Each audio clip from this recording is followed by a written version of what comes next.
HOA Karen blocked my driveway and an ambulance with my wife in labor, but my revenge left her car destroyed.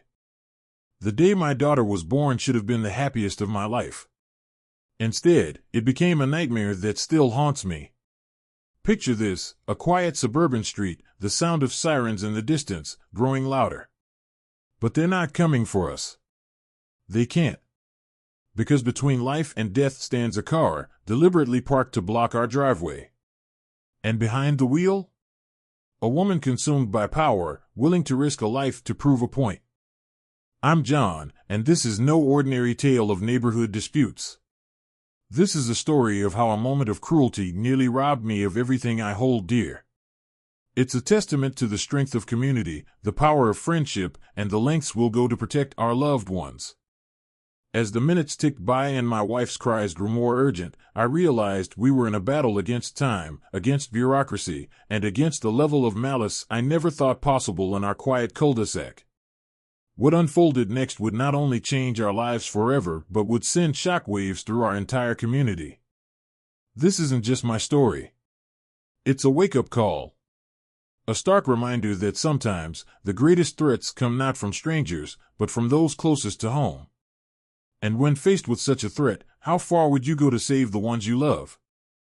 Settle in, because what I'm about to share will make you question everything you thought you knew about suburban life, the power of homeowners associations, and the true meaning of justice. Before we continue, tell us where you're watching from in the comment section, and don't forget to like, comment, and hit the subscribe button for more of these gripping tales. Now, let me take you back to where it all began, to a day that started like any other but ended in a way none of us could have ever imagined. My journey to that fateful day began years earlier. I'm a software engineer by trade, always drawn to logic and order. My wife, Sarah, is a pediatric nurse with a heart of gold. We met in college and dreamed of building a life together in a place where our future children could thrive. In early 2023, we found what seemed like the perfect spot, a quiet suburban neighborhood called Oak Ridge Estates. The houses were beautiful, the streets lined with mature trees, and the community had a warm, welcoming feel. Or so we thought. Oak Ridge Estates was governed by a homeowners association, or HOA. At first, we saw this as a positive, a way to maintain property values and community standards. The manicured lawns and well-maintained common areas seemed to justify the monthly fees. Our first few months were idyllic. Neighbors brought over welcome baskets, invited us to barbecues, and offered helpful tips about local amenities. Sarah and I felt we'd made the right choice. We started discussing starting a family, feeling this was the perfect place to raise children. But then we met Karen Thompson, the HOA president. She seemed friendly enough initially, proudly showing us around the neighborhood and explaining the various rules and regulations. Looking back, I should have noticed the glint in her eye when she spoke about enforcing those rules. It started small. A strongly worded letter about our grass being half an inch too long. A warning about leaving our trash cans out for an extra hour. Each interaction with Karen left us feeling slightly on edge, but we brushed it off as overzealousness. As months passed, we heard whispers from other neighbors. Stories of excessive fines, arbitrary rule changes, and personal vendettas. Karen's reign as HOA president had apparently been marked by increasing control and decreasing community spirit. Despite this undercurrent of tension, Sarah and I were overjoyed to discover we were expecting our first child in late 2024. We threw ourselves into preparations, converting the spare room into a nursery and reading every parenting book we could find. Most of our neighbors shared in our excitement. Mrs. Johnson from next door knitted a beautiful baby blanket. The Garcias across the street offered us their gently used crib. It felt like the whole community was rallying around us. Everyone except Karen. Her hostility towards us seemed to intensify with each passing month of Sarah's pregnancy. She'd glare at Sarah's growing belly as if it personally offended her. When we applied for permission to install a wheelchair ramp for Sarah's mother to visit after the birth, Karen denied it without explanation. As Sarah's due date approached, the tension in the neighborhood was palpable. We tried to focus on the joy of our impending arrival, but Karen's shadow loomed large over our happiness. How could we have known that our dream home would become the stage for a nightmare? That the place we chose to bring new life into the world would nearly take it away?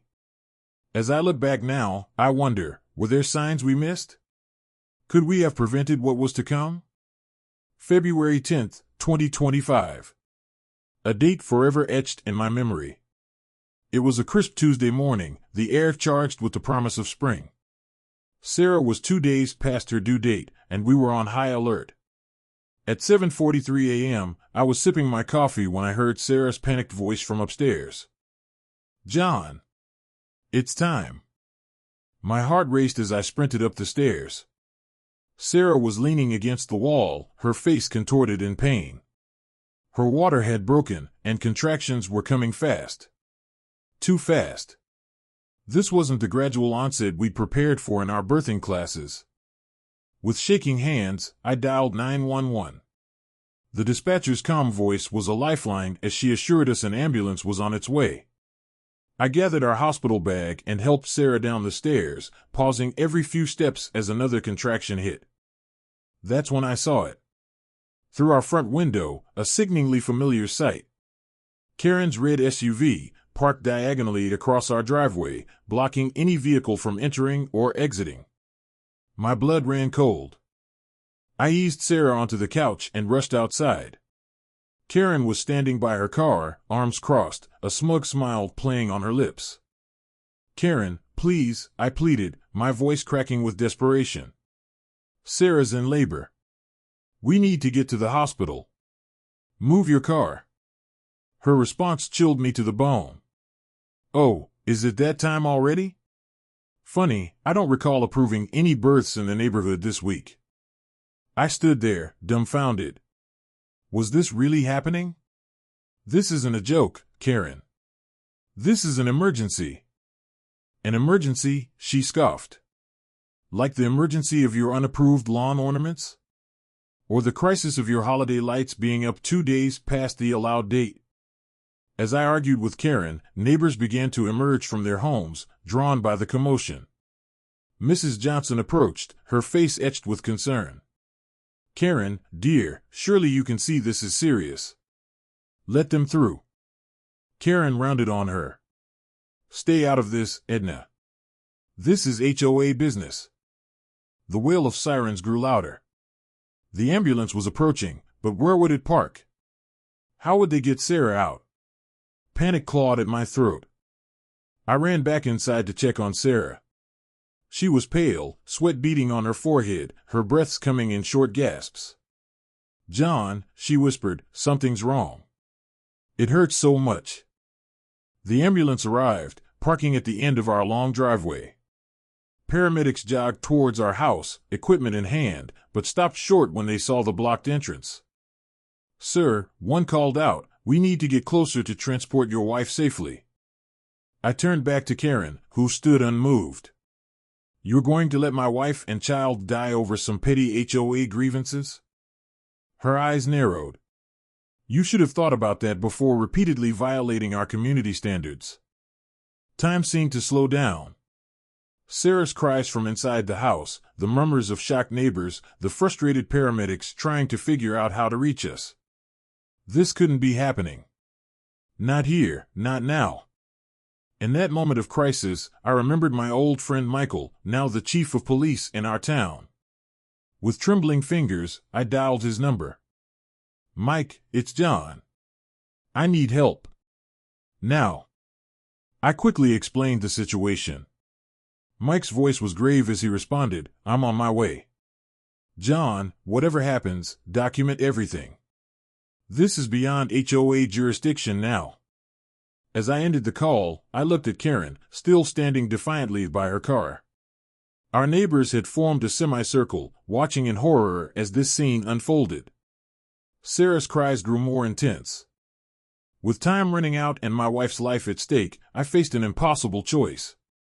Do I physically confront Karen and forcibly move her car, risking legal repercussions? Do I attempt to carry Sarah past the blockade to the waiting ambulance, potentially causing her more pain and risk? Or do I wait for Mike, hoping he arrives in time? In that moment, standing on my front lawn, the world narrowed to a pinpoint. My wife's life, my child's future, hanging in the balance. And all because one person decided her power was more important than human life. What would you have done in my position? How far would you go to save the ones you love? The decisions I made in the next few minutes would change everything. But nothing could have prepared me for what happened next. The wail of police sirens cut through the air, a sound that normally brings dread but now filled me with hope. Chief Michael Anderson's cruiser screeched to a halt behind the ambulance. He emerged, his face a mask of disbelief as he took in the scene. "What in God's name is going on here?" he demanded, striding towards us. Karen, still standing by her car, lifted her chin defiantly. "This is a private HOA matter, Chief. You have no jurisdiction here." Mike's eyes narrowed. "Ma'am, obstructing emergency services is a criminal offense. Move your vehicle immediately." "I will not," Karen declared. "These people have repeatedly violated HOA regulations, and it's time they learned their lesson." Mike's face hardened. He turned to me, his voice low. "John, how's Sarah?" "Not good, Mike. We need to get her to the hospital now." He nodded, then spoke into his radio. "Dispatch, I need a tow truck at 1542 Oak Ridge Lane. Emergency situation." Karen's eyes widened. "You can't do that. This is my property." Mike ignored her, addressing the gathering crowd. "Folks, I need you all to step back. We're going to clear this driveway one way or another." The next few minutes were a blur. The tow truck arrived, but Karen had locked her car and refused to hand over the keys. That's when Mike made a call that would change everything. "Bring in the bulldozer," he ordered. A collective gasp went up from the neighbors. Karen's face was drained of color. "You wouldn't dare." But Mike's expression was resolute. "Ma'am, you've left us no choice." The bulldozer arrived minutes later, its yellow bulk a stark contrast to the manicured lawns of Oak Ridge Estates. As it rumbled towards Karen's car, she finally broke. "Stop! Stop!" she shrieked, fumbling for her keys. But it was too late. With a sickening crunch, the bulldozer's blade connected with the SUV's side. Metal screamed as the car was pushed aside, leaving a clear path to our driveway. In the chaos that followed, paramedics rushed to our house. They emerged moments later with Sarah on a stretcher. As they loaded her into the ambulance, I heard a sound that made my heart stop, Sarah's scream, followed by the paramedic's urgent voice. "She's crowning. We need to deliver now." I climbed into the ambulance, my world narrowing to Sarah's pain-filled face. The doors slammed shut, and we were moving. What happened next was both the most terrifying and most beautiful moment of my life. In the back of that speeding ambulance, with sirens wailing and the city flashing by outside, our daughter came into the world. For a heart-stopping moment, there was silence. Then, a tiny cry pierced the air. Our baby girl, born against all odds, was alive and breathing. Sarah's eyes met mine, filled with tears of joy and exhaustion. "We did it," she whispered. As the ambulance pulled into the hospital, I felt a wave of emotions wash over me, relief, joy, anger, and an overwhelming sense of gratitude for the people who had helped us through this ordeal. How does one move forward after such a life-altering experience? That's a question Sarah and I grappled with in the days and weeks that followed. The legal consequences for Karen were swift and severe. She was arrested on multiple charges, including obstruction of emergency services and reckless endangerment. The district attorney, moved by our story, pursued the case vigorously. The HOA board, horrified by Karen's actions, immediately removed her as president. They issued a public apology to us and the entire community, promising sweeping changes to prevent such an abuse of power from ever happening again. Throughout the legal process, we were overwhelmed by the support from our neighbors. They attended every hearing, provided statements, and rallied around us in a way we never expected. The community that had felt divided under Karen's rule was now united in its desire for justice and change. Personally, the trauma of that day left deep scars. Sarah and I both struggled with anxiety and nightmares. The sound of sirens would send me into a panic. But we also found strength we didn't know we had. Our bond as a couple deepened, forged in the fire of shared adversity. We made the difficult decision to stay in our home. It would have been easier to leave, to start fresh somewhere new. But we felt a responsibility to see through the changes we had inadvertently set in motion. The HOA underwent a complete overhaul. New bylaws were written with input from all residents, emphasizing fairness, transparency, and compassion. A system of checks and balances was put in place to prevent any one person from wielding too much power. Our story made national news, sparking discussions about HOA reform across the country. We received messages from people who had experienced similar, if less dramatic, conflicts with their HOAs.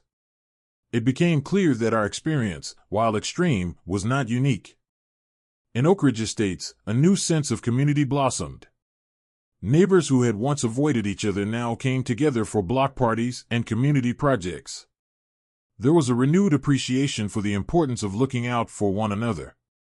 Can a community truly heal after such a divisive incident?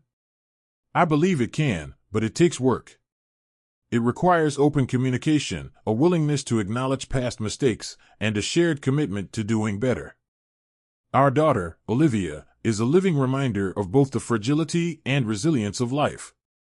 As she grows, we'll tell her the story of her birth, not to dwell on the negative, but to show her the power of community, the importance of standing up for what's right, and the strength that can be found in the face of adversity. In the end, what happened to us was terrible, but the changes it brought about have made our community stronger.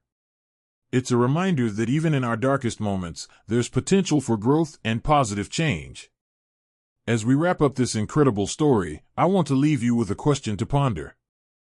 As I look back on our harrowing experience, several crucial lessons stand out. First, the importance of standing up to bullies cannot be overstated. Karen's reign of terror persisted because too many of us stayed silent for too long. We learned that confronting injustice, even when it's uncomfortable, is essential for a healthy community.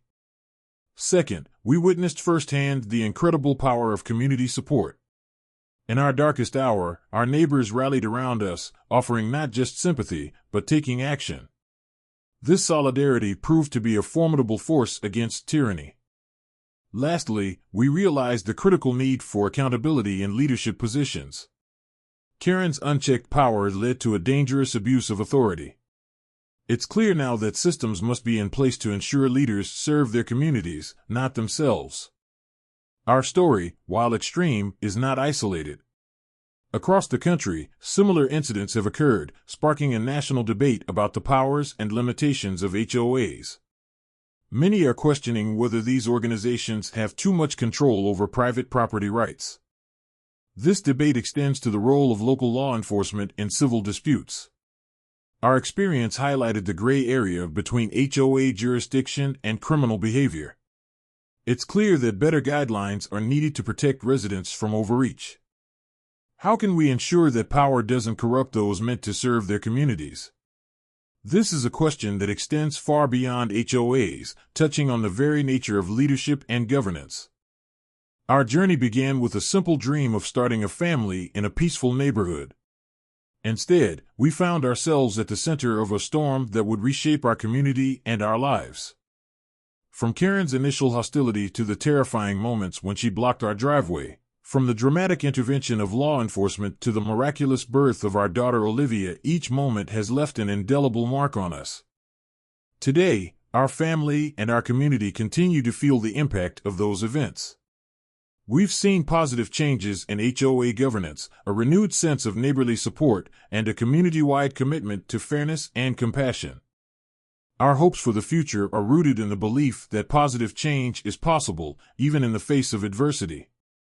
We're committed to fostering a community where everyone's voice is heard, where power is balanced with responsibility, and where the well-being of residents always comes first. As we conclude this incredible journey, I want to encourage each of you to take action in your own communities.